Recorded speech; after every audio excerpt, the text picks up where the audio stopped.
If you ever opened Task Manager and thought, why is Windows eating my RAM for no reason? This video might save you from disabling the wrong thing. Today we are talking about delivery optimization in Windows 10, same applied to Windows 11, what it actually does and why people claim it for bad performance. And the real answer to the questions, does it really eat your RAM? Delivery optimization is a Windows feature designed to make update faster. Instead of downloading everything from Microsoft, your PC can download update files from other PCs on your local network or even from the internet. Think it like official peer-to-peer downloading but controlled by Windows. People can open Task Manager and see delivery optimizations and instantly assume something is wrong. But most of the time, Windows just downloading or sharing update files. That's it. No secret spying, no RAM stealing. Here's the truth. Delivery optimization does not eat your RAM. It only uses noticeable memory when Windows is downloading the update or uploading small parts to other PCs. Once it's done, RAM usage drops back. If your PC is idle, it should barely exist. It can feel heavy if you have a low RAM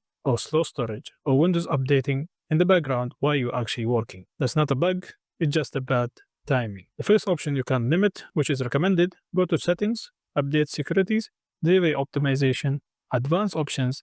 Here you can limit the download bandwidth, upload bandwidth, and you can do the limit also your monthly upload data. The other option is to turn it off if you don't want the peer-to-peer at all. So you can turn off allow download from other PCs. Update still works just directly from Microsoft. If your PC is modern and your internet is decent, leave it on. If you are on the old laptop or limited data plan, limited or disable the uploads, but claiming it for permanent RAM usage, that's a myth. Now you actually know what is delivery optimization does. If this helped you, hit like, subscribe, and comment if you want a video exposing other Windows myths.